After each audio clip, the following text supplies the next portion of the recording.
Hello and welcome, everyone. I'm so excited to present to you today this topic on supercharge your immune system.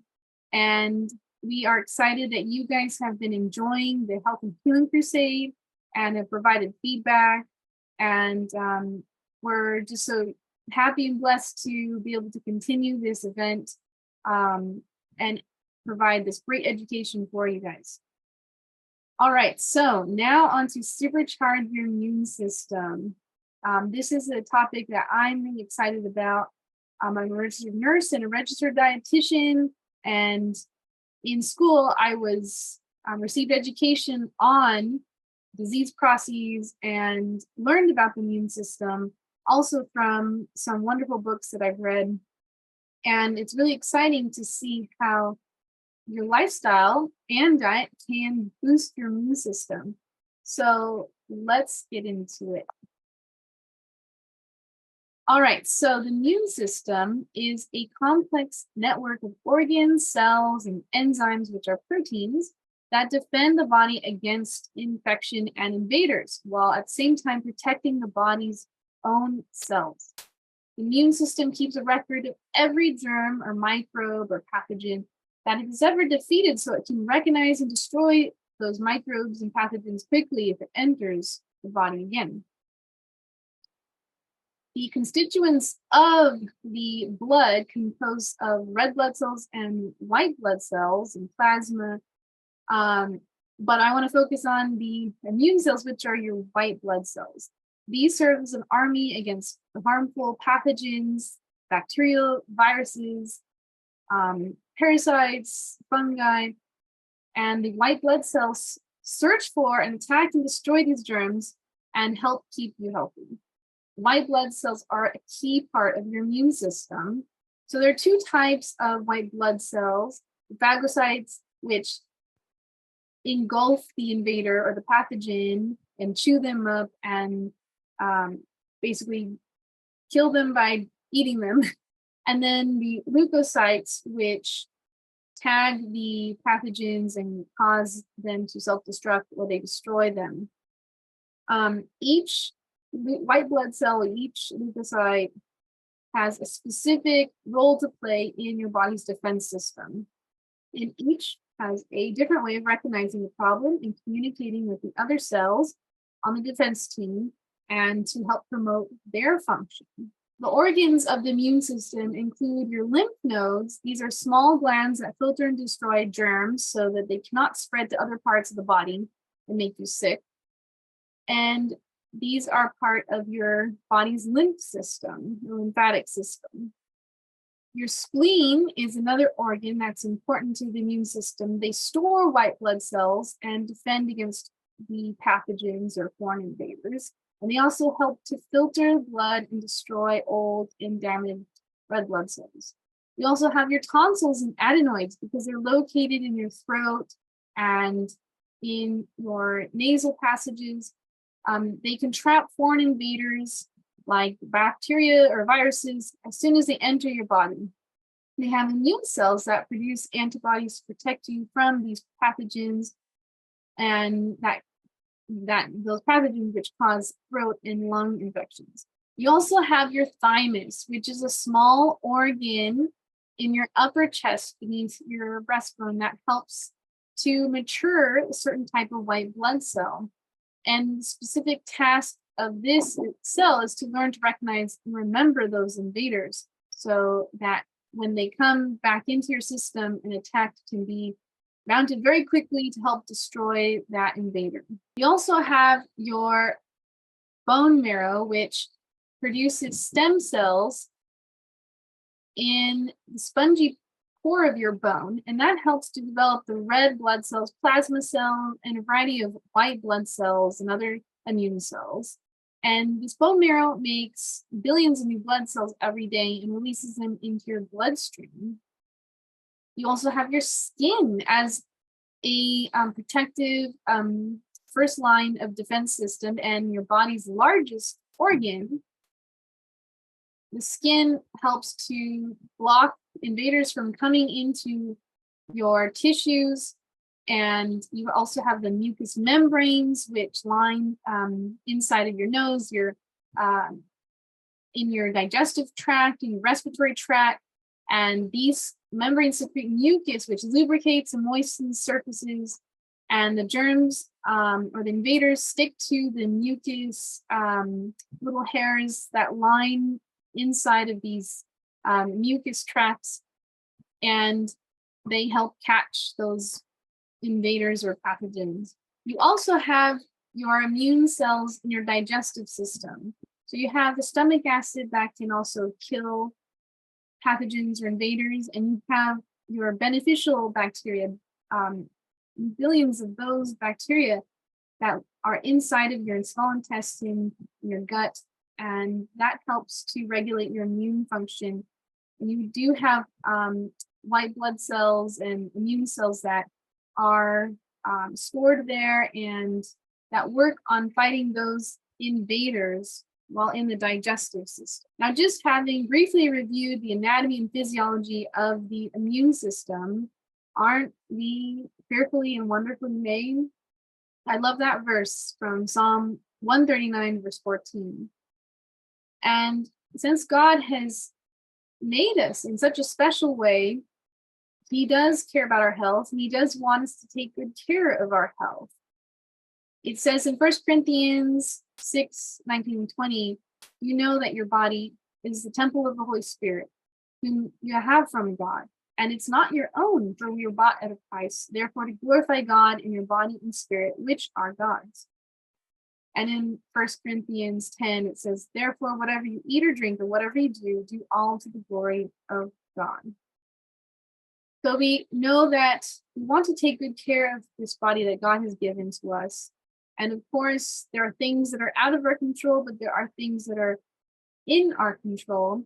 And what we can work on is submitting our body to be within our control through the help of the Holy Spirit and through God's help.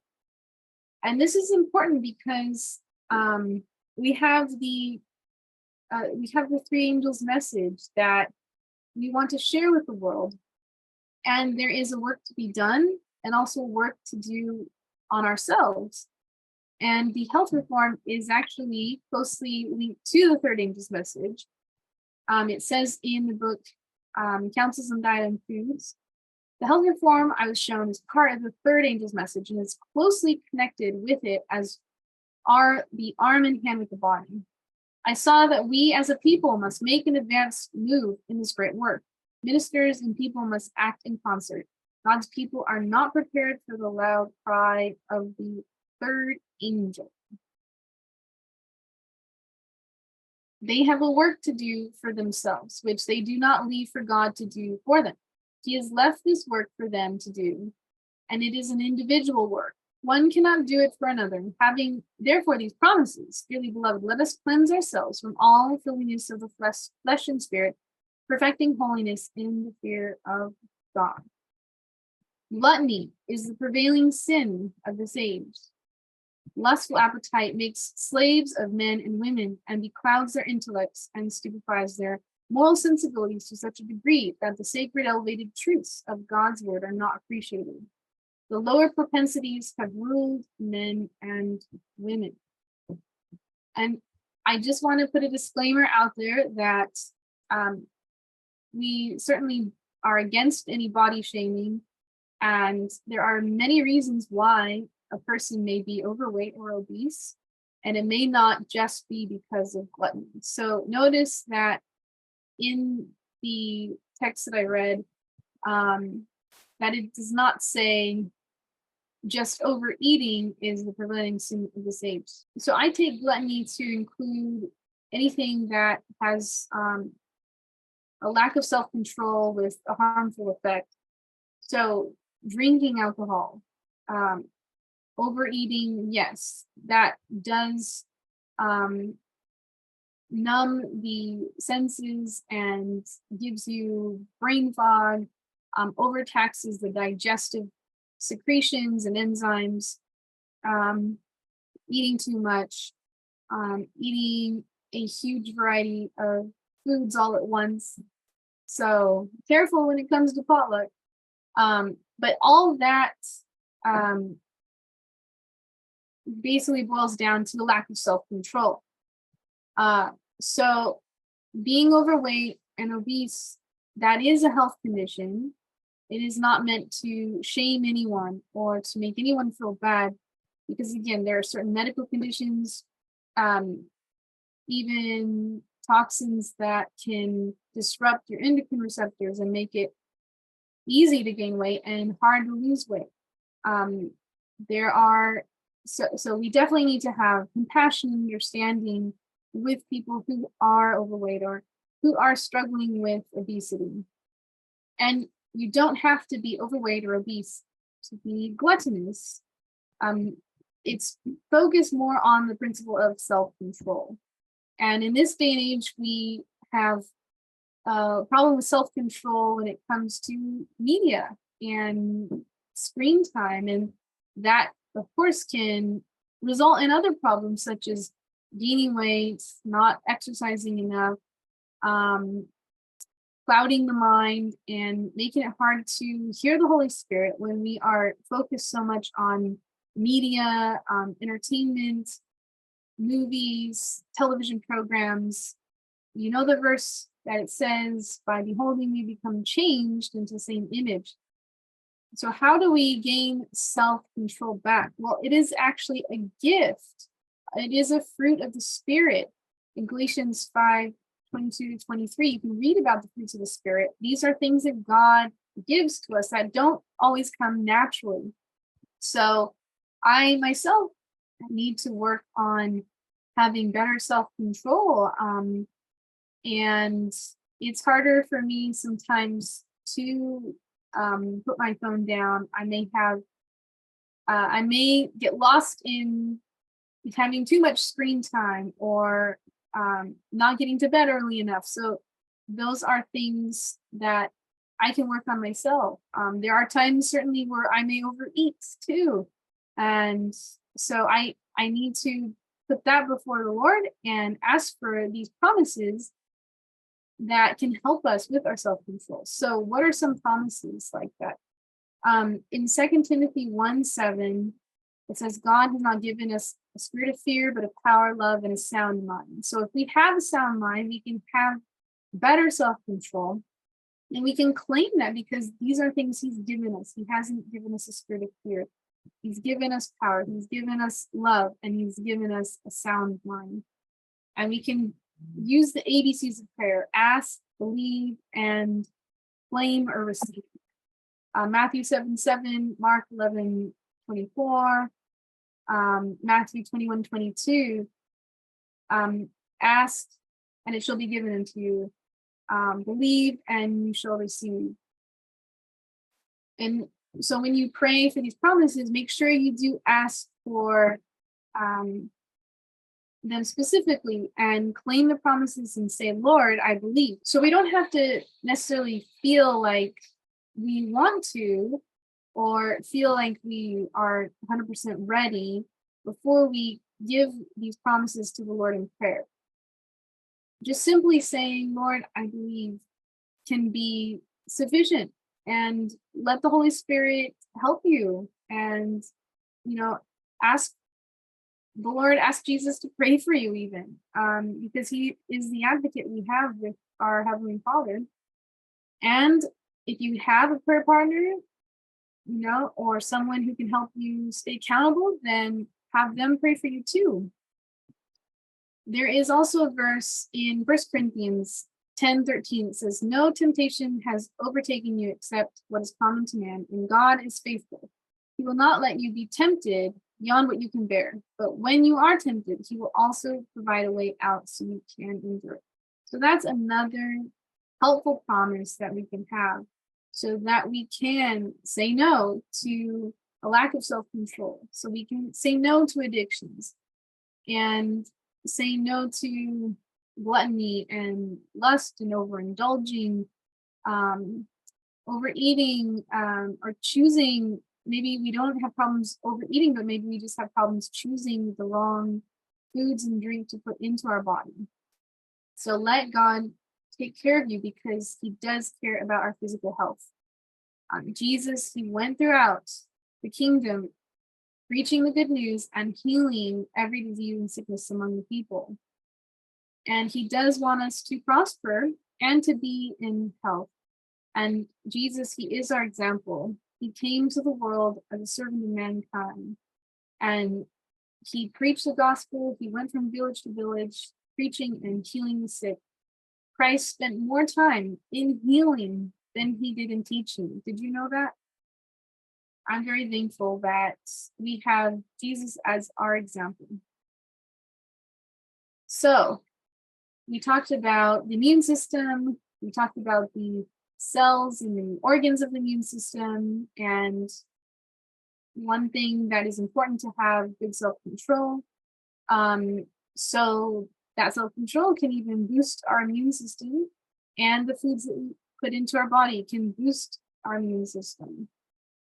And these are your plant foods, which have phytochemicals or phytonutrients, which are these beautiful bright colors that make a raspberry red or a blueberry blue or a kale or green bean green. So there are hundreds of compounds that make up each unique fruit or vegetable. And yes, there are vitamins and minerals, but we do have these phytochemicals or phytonutrients. Those words are interchangeable that are not necessarily part of the nutrition facts guideline or the dietary recommendations that we have from our government. But these are things, these are micronutrients that don't have a caloric value to it. So meaning there's no calories in these micronutrients. So when a food is so full of micronutrients, such as vitamins, minerals, phytochemicals, and they don't have any calories, they are going to be naturally lower in calorie. Now, the things that have calories are your fats, proteins, and carbohydrates. But when you have foods that have a higher ratio of micronutrients to those macronutrients, which are your fats, carbs, and proteins, then these are the foods that are the healthiest on the planet. And I present to you GBOX. So this is an acronym from the work of Dr. Joel Fuhrman, and he believes in nutritional excellence. So eating a high micronutrient dense diet to help boost your immune system and to prevent disease. G stands for greens, B, beans, O, onions, M, mushrooms, B, berries, S, seeds. So you have your greens. These are the most nutrient-dense food on the planet. They protect blood vessels, lower the risk of diabetes, and they promote weight loss. They contain carotenoids such as lutein, zeaxanthin, and alpha-carotene, like the beta-carotene, which provides your precursor for vitamin A and gives that beautiful, nice orange color in your peppers and carrots. But your alpha-carotene is like a cousin to the beta-carotene, and a lot of your dark green vegetables, red and orange fruits, they contain alpha-carotene. In the Archives of Internal Medicine, there was a 14-year study of over 15,000 people, and they tracked their sickness and deaths, and they measured their levels of alpha-carotene in their blood, and those with increased levels of alpha-carotene had decreased risk of death from all causes. So what is this good serving to have? I'm basing the servings, these disease protective servings, off of Dr. Michael Greger's daily dozen list. And he recommends 2 servings of leafy greens per day, 1 cup raw leafy greens, and a half cup cooked leafy greens are considered a serving. So that could be like a half cup of cooked spinach with some chopped garlic and a little bit of salt, and a cup of romaine lettuce or a kale salad. And having those 2 together would be your leafy green servings for the day. Or you can have 2 cups of salad and not have any cooked leafy green that day. Or you have 1 cup of cooked leafy greens and you may not have any raw leafy greens that day. So they can be interchangeable. You have your cruciferous vegetables, which I have added in as a category under the leafy greens because a lot of cruciferous vegetables do have leafy greens. What is a cruciferous vegetable? Well, it is a family of vegetable, the brassica family, and these vegetables have a very, very significant disease-fighting compounds in them. And you have your cruciferous vegetables such as your Napa cabbage, your red cabbage, white cabbage, kale, Brussels sprouts, cauliflower, broccoli, arugula, mustard greens, bok choy, which is right beautifully there in the middle, endive, and let's see, Swiss chard, radish, kohlrabi. Those are all cruciferous vegetables.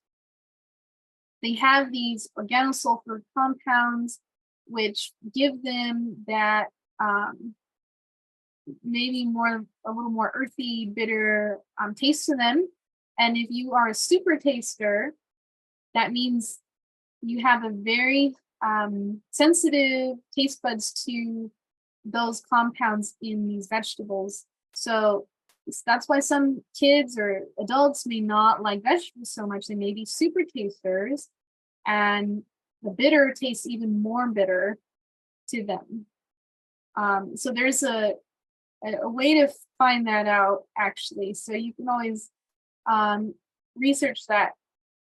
It's a simple test that you would do to find out if you're a super taster. But if you still are a super taster, I still highly recommend getting leafy greens, green vegetables in however you can. So maybe that looks like a green smoothie with added dates and some tropical fruits to sweeten it up, like pineapple and papaya. Now back to cruciferous vegetables though. So they have these organosulfur compounds and glucosinolates, and those convert to isothiocyanates or ITCs. Those have potent anti-cancer effects.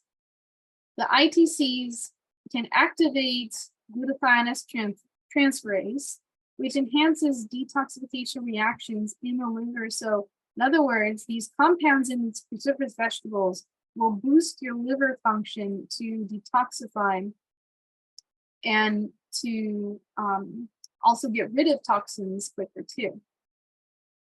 So the ITCs, or these compounds in cruciferous vegetables, they activate immune cells like interferon and the interferon responsiveness, and they encourage the immune cell to attack viruses, and they increase the immune cells' cell-killing ability and can heighten resistance to viral infection with very impressive results.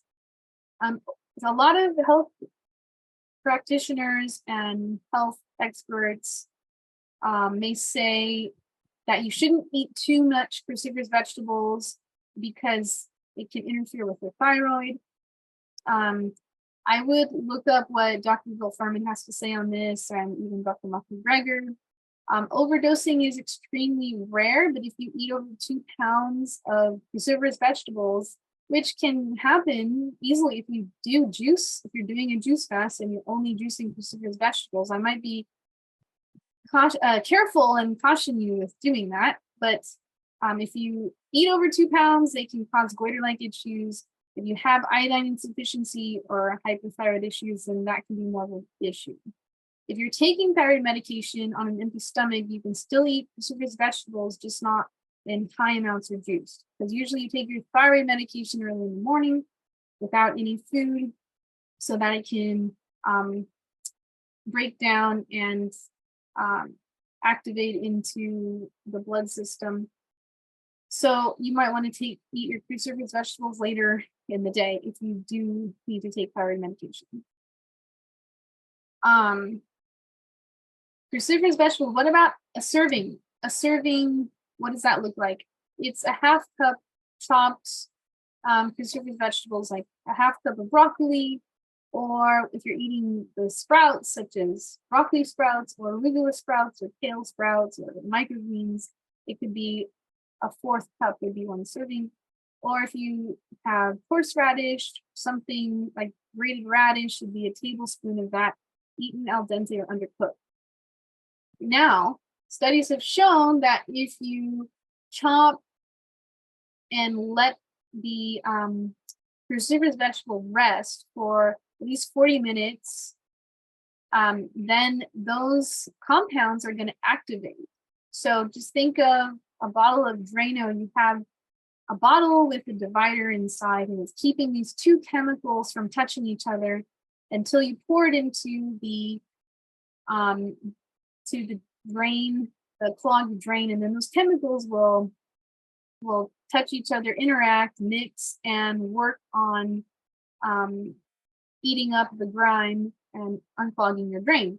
So you have these chemicals that are inside the cell walls of the broccoli or the kale or the radish or the cabbage, and when they are chopped or chewed really well, then those chemicals will mix and interact, and then they'll activate and become cancer-fighting compounds. So if you cook broccoli soup and then you blend the broccoli up afterwards, well, the cooking will kill that heat-sensitive enzyme. That enzyme is the ignition for these two chemicals, the glucosinolates and the ITCs, to blend and to interact with each other.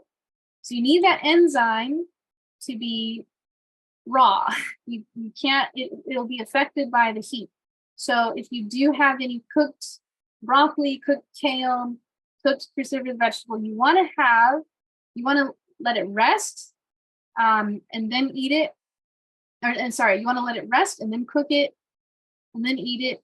Or you can cook it, not worry about letting it sit on the counter, but you can cook it and then add a little bit of, like, a few spoonfuls of raw cruciferous vegetable with it. So if you have a broccoli soup and you didn't let the broccoli rest after you chopped it up, then you may want to have a kale salad or sprinkle in some mustard powder. So they actually did test this out. They used mustard powder, which comes from mustard seeds and has these the myrosinase enzymes in them, which activates the compounds in the cruciferous vegetables, and it found that it boosted its anti-cancer effects when you had some of the raw mustard powder or raw cruciferous vegetable eaten with the cooked. So it's a good idea to always, bottom line, have the raw with some of the cooked. And if you want to really up your game with enhancing the liver to detoxify, with boosting your immune system, supercharging it, in fact, then try broccoli sprouts. So broccoli sprouts have like 20 to 100 times more cancer-fighting effectiveness in them per serving, which is a few tablespoons, than a whole head of broccoli. So you really get the most nutritional bang for your buck with broccoli sprouts. But if you do still eat large amounts of cruciferous vegetables or want to include those more into your diet, then I recommend red cabbage. That actually, as far as the most cost-effective cruciferous vegetable that gives you the most bang for your buck, that is the red cabbage. Otherwise, it's great to just include a variety, get kale, bok choy, broccoli. And I'd say if you are needing to heal your body, if you have a disease, if you have an autoimmune disease or cancer, then if it were me, I would probably include broccoli sprouts in my diet. If you have chronic fatigue or heart disease, diabetes, yes, definitely I would include broccoli sprouts. And you can make them at home. You just want to be mindful of the steps you take. And, they do have a tendency to have pathogens in them, just since they are being soaked in water, but you do want to rinse them off. So broccoli sprouts actually have less contaminated pathogens in them than alfalfa sprouts. So it's not recommended to eat alfalfa sprouts, especially if you have an immune condition like low immune health. But I would definitely encourage having broccoli sprouts. So to make broccoli sprouts, use 1 to 4 tablespoons of seeds in a large mason jar and get a sprouting lid. You soak it in the mason jar overnight, and then you would want to drain that water off. So the sprouting lid is like a mesh sieve or a lid that has all these tiny holes in them, so it keeps it aerated and you can drain the water off. And then you want to rinse the broccoli sprouts twice a day and continue to store upside down. These will be ready in 5 to 7 days. You want to start putting it near a window on day 3 when you start seeing the light yellow leaves on the sprouts, and then you want them to green up. And then you can store them in the refrigerator. Now you want the tail of the broccoli sprout to be at least 1 inch long, and that seems to be the most, the longer the tail, the higher the protective compounds in the broccoli sprout.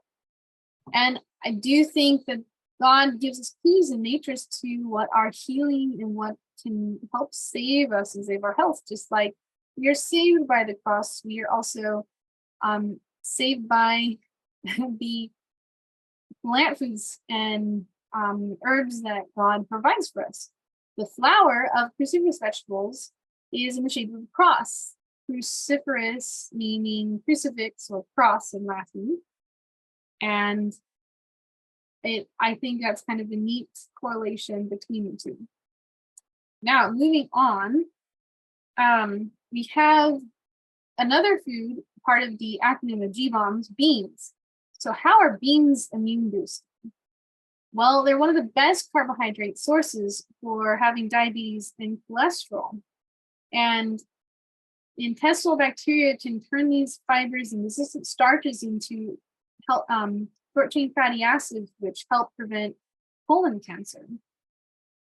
There was a nurse's study done that showed that beans were one of the most powerful cancer-fighting foods, but this group of people that they surveyed and tested didn't include enough leafy greens in their diet. So even though beans showed that it was more protective than leafy greens, it's because this research participants were eating more beans than green vegetables and leafy greens.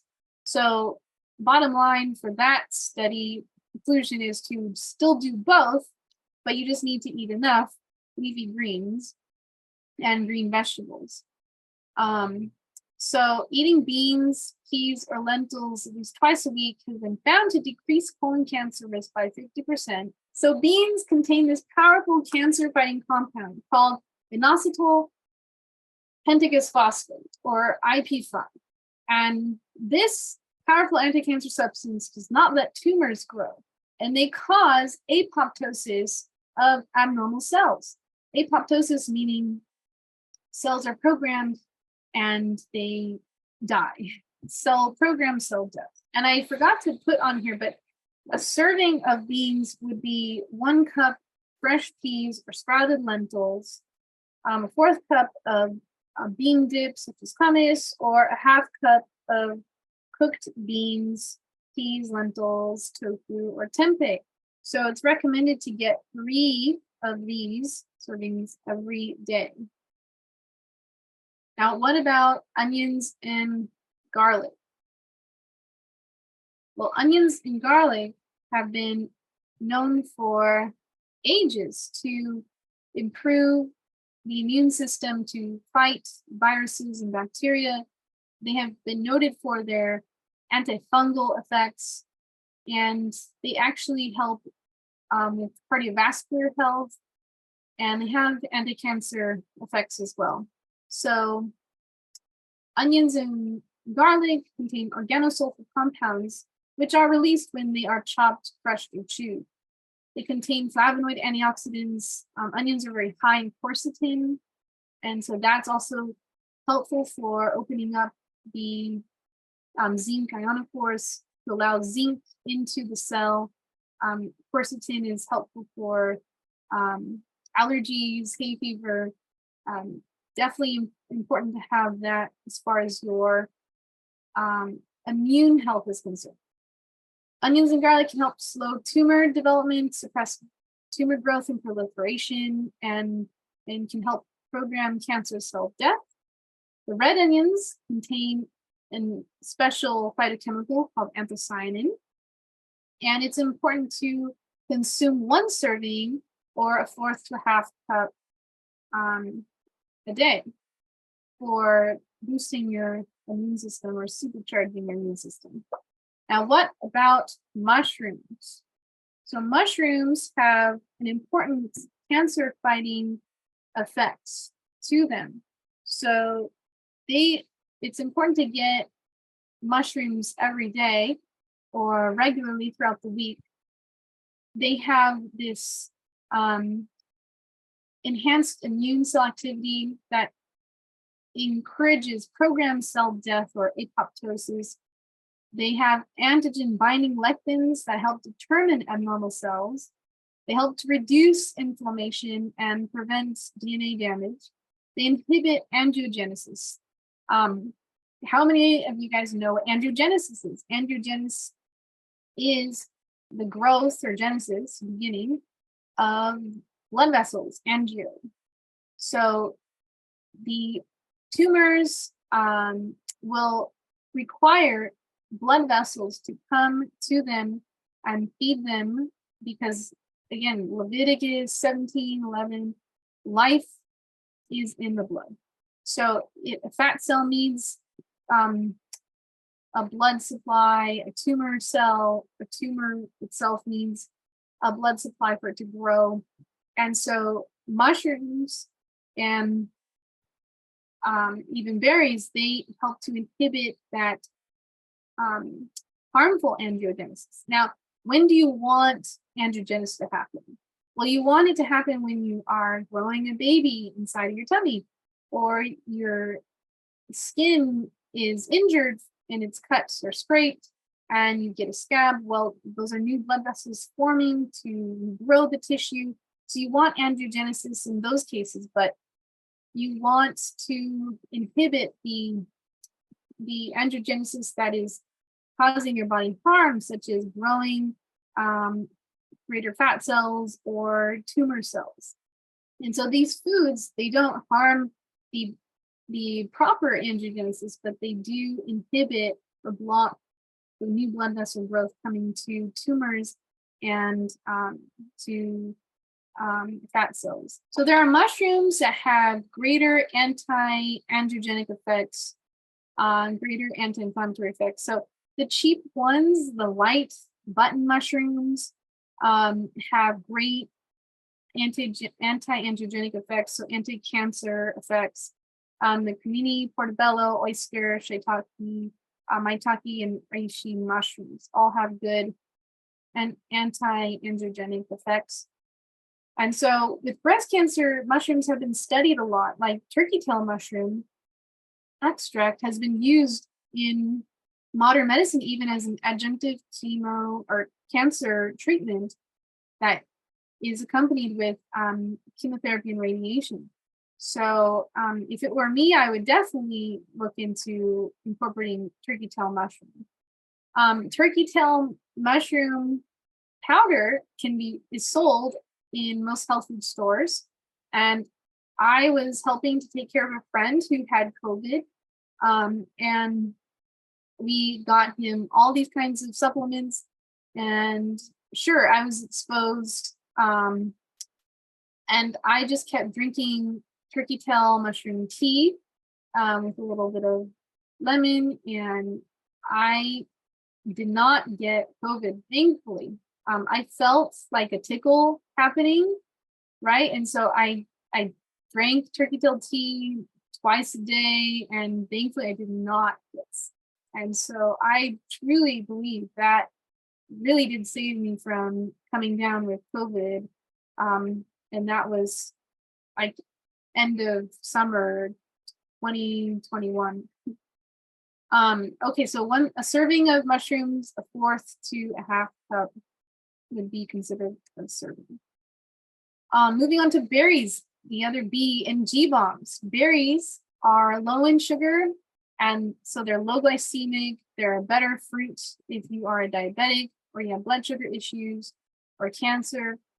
So they have higher amounts of these phytoacids in them, and vitamins and minerals, and these wonderful antioxidants such as flavonoids, anthocyanins, cancer-fighting anthocyanins, cancer-fighting antioxidants, and they also have cardioprotective effects. They help to reduce blood pressure, reducing inflammation. They help prevent DNA damage, and they also inhibit that tumor blood vessel growth, such as the angiogenesis. And they stimulate the body's own antioxidant enzymes. They help reduce risk of diabetes, cancer, cognitive, and can help with preventing further cognitive decline, especially if you have early onset dementia. Definitely start including a cup or more of blueberries or blackberries every day. But blueberries have been studied more so, I think, when it comes to brain health in halting cognitive decline. It's really amazing. So just the compounds from the blueberries enter into the bloodstream after you eat the food, digest it, and it bathes the cells in the brain that are breaking down or have higher amounts of inflammation. They're starting to, those neurons or the brain cells are starting to get faulty. So blueberries have been studied to help improve both motor coordination and memory, and also have been shown to improve mood health too, such as depression. Blueberries are also an excellent food for kidney health. If you have kidney disease, they are low in potassium and low glycemic, and so they are beneficial for diabetes, because often when you have kidney disease, you have blood sugar issues or diabetes. And getting your blood sugars under control are really an important, significant way to improve your kidney health. So that should definitely be a focus. So to supercharge your immune system, you want to at least include 1/2 cup of blueberries a day. Oh, and did you know, after you eat a meal that might be high glycemic, such as white toast with jam and butter or something, if you consume at least 1/2 cup of raspberries or of these berries with that meal, it can improve the effects of your blood sugar. So you don't have that. Sure, you're going to have an insulin spike. You're going to have that blood sugar go up, but then afterwards you're going to have a crash, right? That hypoglycemic reaction. So the berries can prevent that crash or that hypoglycemic reaction that happens after the blood sugar spike. But more importantly, those beautiful colors in those beautiful berries help to increase the sensitivity of insulin to bind to the receptor site. So you have diabetes, you may know what I'm saying. You want that insulin, which is the key, to work well and to open up the cell to let the sugar inside. So you want the sugar to go inside. You don't want it to just be high in the bloodstream. So the beautiful colors or the phytonutrients in these berries help make that process work smoothly and to get the blood sugar inside the cell. Now, seeds. Seeds are healthy fats and they're rich in a spectrum of micronutrients like phytosterols, minerals, and antioxidants. They have cardiovascular benefits. They help with proper weight gain and control, and they can prevent diabetes from happening too. Seeds are rich in iron and calcium and zinc. Pumpkin seeds are rich in zinc. Sesame seeds are rich in calcium and vitamin E, and they help to increase the absorption of fat-soluble vitamins, such as vitamin D, vitamin E, K, and A. Flax seeds are some of the most important seeds to consume, and you should be consuming them every day. And if you have cancer or an autoimmune disease or any kind of health condition, really, you want to consume flax seeds. Flax seeds, just think of flax seeds as medicine. And a serving of flax seeds, sorry, I don't have that on here, but that is 1 tablespoon ground flax seeds to want to have in your diet every day. There was a study done, a randomized placebo-controlled trial, a double-blind randomized placebo-controlled trial done on women with breast cancer, postmenopausal breast cancer. And they gave participants a bran muffin with flaxseed in it, and then the other group did not have the flaxseed, but they had a muffin. They had a bran muffin. The group that had the flax seeds in their muffin, after a month of consuming these muffins with flax seeds, they tested their tissue, their breast cancer tissue, and they did the biopsy and looked inside the tissues, and they found that the tumors were starting to regress. So the cancer cells were starting to diminish and shrink. The tumor was starting to shrink. So it had some amazing anti-cancer effects. Consuming flax seeds every day. So any kind of cancer, especially hormone-related cancer, flax seeds contain these lignins that have these anti-cancer effects. So you may hear a lot about the harms of lignins, and that's usually that comes from Dr. Gundry. But just know that there's plenty of research out there when it comes to consuming the lignins and the flax seeds when they're ground.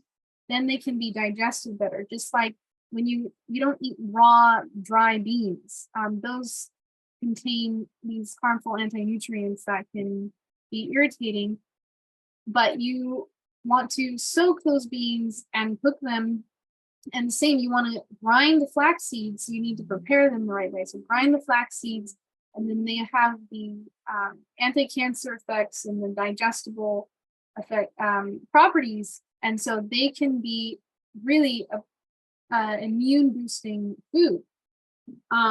Flax seeds can protect against heart disease and against cholesterol too. So it helps to sweep cholesterol out of the gut. So the fiber, the lignins, they act as this broom or this bottle brush. So when you're cleaning out the grime in the bottle or in the tube or in the straw, just think of fiber and lignins as that, like that bottle brush. Flax seeds contain these lignins, which have anti-cancer effects. You may hear some bad news about lignins, but just know that when you're grinding the flax seeds, or you are breaking down the anti-nutrients in the food, and you're able to extract the beneficial compounds or the anti-cancer compounds of that food. So flax seeds are very important for your overall health, and they're protective, and they also help fight disease and kill cancer cells, and balance and normalize hormones. You can actually take ground flax seeds, and it can be more beneficial to your hormone health, your estrogen balance. I noticed when I was in my 20s and starting to include more healthy foods in my diet and changing my lifestyle, I noticed my PMS, premenstrual syndrome, was improving more noticeably, and I do credit that to consuming flax seeds regularly. Okay, what is another thing, moving on from diet, that you can do to supercharge your immune system? Well, Exercise. Definitely exercise. Even if you only have 10 minutes, you should still exercise. Break up your daily activity into small chunks of time. If you are a busy working professional or full-time mom, or you are driving a lot for work, you can still exercise by breaking up that into chunks of time. Let's say even if it's 5 minutes 3 times a day, or 10 minutes or 15 minutes a few times a day is better than nothing. It's worth it. Try a high intensity HIIT training if your joints will allow you, which that's doing short bursts of intense physical activity, and you can build up to that. If you are older and have a hard time with getting enough energy or doing a really high intense activity, maybe start small with some small weights, and you can just lift those from there, and then just slowly increase those weights. Or even just going for a 20-minute walk. If you have any joint problems or any issues with fatigue, if you need to use something to support you, like a walker or a cane, do it. It's definitely worth boosting your immune system with exercising and preventing further disease or even further hip problems or breakdown or joint pains or joint issues. Certainly, if you have any of those things, you want to work with your physical therapist and doctor. But you know that when you're given these remedies and these therapies after you have any kind of joint issues or needing mobility training, they do provide you with exercise, with exercises to do, right? So it's worth doing that, and trying to do, if you want to do HIIT trainings, you can do those bursts of energies like squats, high knees or burpees, push-ups for at least 30 seconds, and then rest 15 seconds, and then do that intense activity 30 seconds, and then rest 15 seconds. So again, the other thing you can do is just like a 20-minute walk, but that all can help boost and stimulate blood flow, which again stimulates and flows those white blood cells around the body and helps to bathe the tissues in those white blood cells, and it helps to move and improve the lymphatic flow, increase the sweat, and the liver function too can work better when there's just this flow of production in movement and secretion,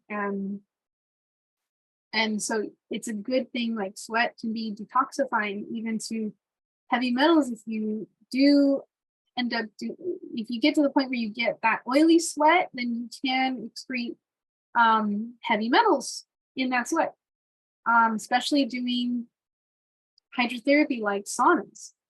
Other hydrotherapy that can boost your immune system are those hot and cold fermentations. So especially when you have a respiratory illness, do those hot and cold fermentations. Why? Because again, Leviticus 17:11, the life is in the blood. The life of the flesh is its blood. When you do those hot and cold water treatments or hydrotherapy to an affected area, you are stimulating blood flow to that area and stimulating more immune cells, so that can help increase the number of invaders and the immune cell warriors that will help eat those bacteria, those viruses, destroy the replication of those viruses that are infecting more cells. So you really need that blood flow to that infected area and doing that hydrotherapy. I do recommend the book Back to Eden by Jethro Kloss, which he tells some amazing testimonies of how he helped people with cancer, even using hydrotherapy, using herbal enema washes, stimulating the tissues above the organs that were affected. And even though that was from several decades ago, that could still be something beneficial to incorporate. You want to work with somebody though who's experienced in that and trained, but that could still be an idea to have if you are trying to fight disease. Now when it comes to cancer, we are facing a whole new landscape of problems than we were 50 years ago. So now we are infected with toxins in our water, contaminants in the food chain supply, the fertilizers and pesticides that are in monocrops that have caused people's gut health to go haywire, and has really harmed us overall than improved our health. So honestly, if the world was left to evolve and continue on as it were, and let's say we didn't have the devil trying to influence people, wicked men and women, to mess up all these important parts of our food chain supply and water supply and air quality. I mean, we really shouldn't be getting worse with our health. We should be advancing and improved enough with where we've come with technology. I mean, it just blows my mind. Like, we really shouldn't be getting worse with disease rates and autoimmune rates climbing and cancer skyrocketing. I mean, all this should be getting markedly and significantly better. But we know what the Bible says, that there'll be a time of trouble right before when Jesus comes back, and that wickedness will increase and sin will increase. And so I do wholeheartedly believe that this is designed by the devil to attack us, to attack our health, to increase disease and to just really wreak havoc in our world and on our bodies.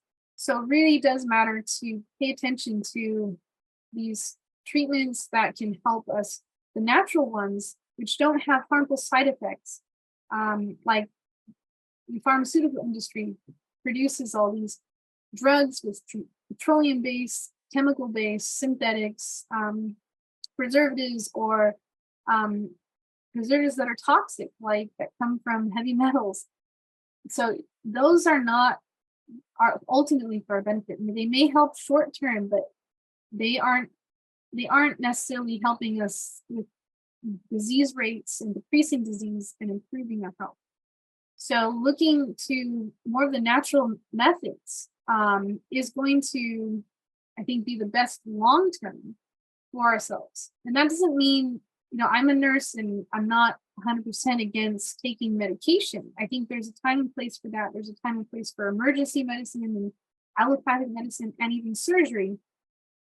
But if you can try natural methods of treatment and healing, and changing your diet and lifestyle too, to help boost your immune system and improve your body so it's at the optimal healthy level for generating proper healing. And herbs can do that too, and my husband will be sharing on that tomorrow.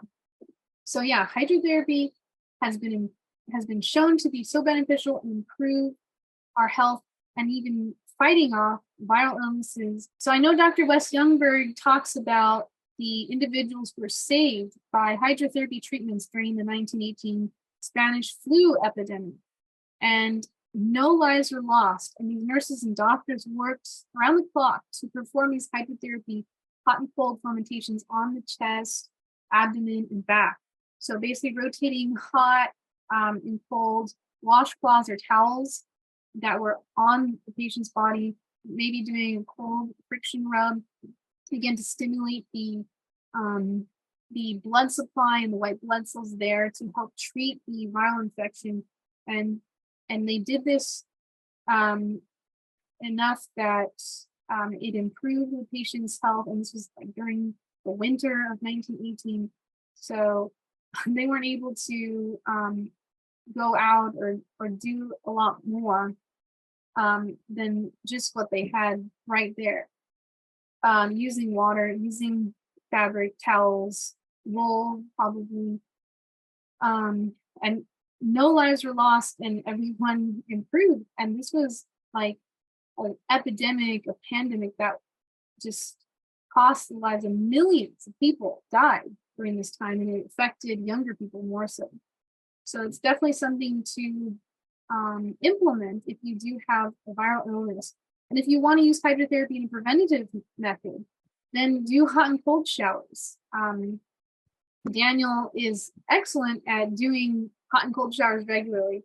So getting the water as hot as you can stand, and like being in that hot water for 3 minutes, and then turning it to cold as you can stand it for 30 seconds, and then going back and forth for at least 3 times when you're doing a hot and cold shower. So again, that can stimulate circulation, stimulate the blood flow, stimulate those white blood cells too. What are some other things you can do if you are feeling sick? We are wrapping up here now. And there are other lifestyle measures you can take to help boost your immune system, supercharge it, and overcome your viral or bacterial illness. The best thing you can do is to rest and get to bed early. Don't overdo it, because it will make you sick longer. So you want to let your body rest. So you can get to bed early, at least by 10 o'clock. 2 hours before midnight is better for you. It's like basically getting an extra 4 hours of sleep if you go to bed 2 hours before midnight. You want to drink filtered water. Make sure you do have pure water that you're consuming. At this day and age, you do need to have your water filtered, or looking into these reverse osmosis machines or filter systems, because there is just too much pollution and contaminants that are in our food supply, our food chain and our water supply. Also, what are some other good practices to implement when you're getting sick is to avoid fried food and avoid food cooked in oil. If you do cooked food, have some lightly steamed or boiled vegetables. So soups are a great thing to have when you're sick. Steamed vegetables. Avoiding sugar and refined carbohydrates. So there's been studies done. There was one study done, I think in the 70s, on how sugar affects the immune cell function. And so they tested immune cell function on when consuming honey and fructose and sucrose. So it's fructose coming, just the refined fructose, not just the fruit. Fructose is in fruit, of course, but having refined sugars, including honey. So honey even seemed to freeze the immune cell activity. So it kind of made them stagnant, those immune cells, for about 4 to 6 hours after consuming like a serving size of dessert or serving size of refined sugar, like a tablespoon of honey or maple syrup.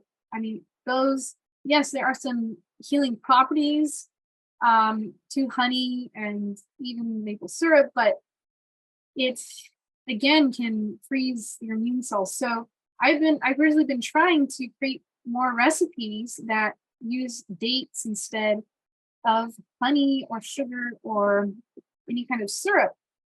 And so having fresh fruit, there's folks out there that will tell you that it affects your blood sugars, which yes, it can. It can affect your weight, and it's it's not the best choice for you. But again, let me tell you that fresh fruit is not the same as a refined sugar or a syrup. Fresh fruit contains water, fiber, minerals, vitamins, phytonutrients, which have your cancer-fighting protective compounds in them. So anyone who tells you you should follow a diet without any fruit, I would totally question that, because that was like the number one food source that God gave to Adam and Eve. And I think a meta-analysis of participants who, or a meta-analysis of studies done on those who had increased longevity and lower risk for disease, lower morbidity and mortality. Those were the ones that had the higher amounts of fruits in their diet. You look at the blue zones, the places around the world where you have people living to 100, these centenarians are eating fruit. And it is for sure a very healthy food item to consume. Another thing you can do if you feel you're getting sick, you want to either fast or eat lightly, and that can help speed recovery. Just as if you eat too much, that can tax your system and you won't be able to recover as quickly, because again, your digestive system is now slowing down and working more on digesting a heavy or big meal versus sending that blood supply to help repair the affected tissues or organs. Just like when you get up and start doing chores or higher amount of activity when you should be resting, that could take you longer to recover if you're not giving your body rest. Okay, so eating lightly helps reduce mucus production and activate that immune system defenses to rapidly eliminate the viral load. All right, so what are some supplements that might be helpful to supercharge your immune system? Daniel's going to be talking to you about herbs that can help boost your immune system, and I'll mention a few supplements that you probably already know. And just so you remember that supplement means to enhance something and add it to, it doesn't mean you need to be taking them every day. Always check with your provider if you're pregnant, breastfeeding, or taking other prescription medications when adding a supplement, especially if it is a powerful supplement too. That means it works really effectively. So antiviral supplements, your liposomal vitamin C, that is a vitamin C that can be absorbed easier into the cell. Vitamin D3 and taking that with K2 is beneficial for immune health and bone health. Vitamin D boosts the immune system. Dr. West Ellenberg did a great job talking about vitamin D in his presentation, including zinc with quercetin. That can be helpful because quercetin, again, opens those ionophoric channels, which allows zinc to enter into the cell. So taking them together, it's like you're taking insulin with the blood sugar together. So the insulin opens up the door, it allows the blood sugar inside. So quercetin opens up the door to the cell receptor site and helps zinc to shuttle in. So zinc has powerful antiviral cell killing abilities when it's like in contact with the virus or bacteria. It can help kill that on contact.